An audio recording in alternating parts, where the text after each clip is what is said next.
Kerala school കലോത്സവത്തിൽ 25 പോയിന്റോടെ തൃശൂർ ജില്ലയിലെ government സ്കൂളുകളിൽ ഒന്നാം സ്ഥാനം നേടിയ GVHSS വലപ്പാടിന്റെ കലാപ്രതിഭകൾക്കുള്ള ആദരിക്കൽ ചടങ്ങ് നടന്നു. ജില്ലാ പഞ്ചായത്ത് മെമ്പർ അമൽ ടി പ്രേമൻ ആദരവ് ചടങ്ങ് ഉദ്ഘാടനം ചെയ്തു. PTA പ്രസിഡന്റ് ഷെഫീഖ് വലപ്പാട് അധ്യക്ഷനായി. Principal Savitri VS, headmistress Sheeja TJ, SMC chairperson Saritha Raju, high school senior assistant Sudarshini, higher secondary senior assistant Mini KN എന്നിവർ സംസാരിച്ചു. എത്രയും പെട്ടെന്ന് അത് നിങ്ങളിലേക്ക് എത്തിക്കുക എന്നതാണ് ചിന്തിച്ചത്. അപ്പോൾ ടീച്ചർ എന്നോട് തീർച്ചയായിട്ടും ചോദിച്ചു, സ്കൂളിൽ നിന്ന് എന്താണ് മെമ്പറെ ചെയ്യേണ്ടത്? ഞാൻ ടീച്ചറുടെ അടുത്ത് പറഞ്ഞത് സ്കൂളിൽ നിന്ന് ഒന്നും ചെയ്യേണ്ടെന്ന്.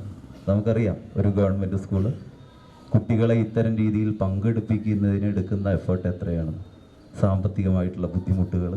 ഇനി അവരെ ആദരിക്കുന്നതിലും കൂടി ടീച്ചർ ആ ചോദ്യം പോസിറ്റീവായിട്ട് ചോദിച്ചല്ലോ എന്നുള്ളൊരു സന്തോഷം തോന്നും.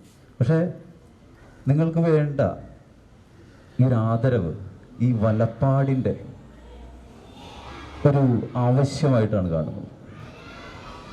നിങ്ങളുടെ വീട്ടുകാർ, നമ്മളുടെ ഇവിടുത്തെ അധ്യാപകർ തുടങ്ങി എല്ലാവരും നിങ്ങളോടൊപ്പം നിന്നിട്ടുണ്ട്.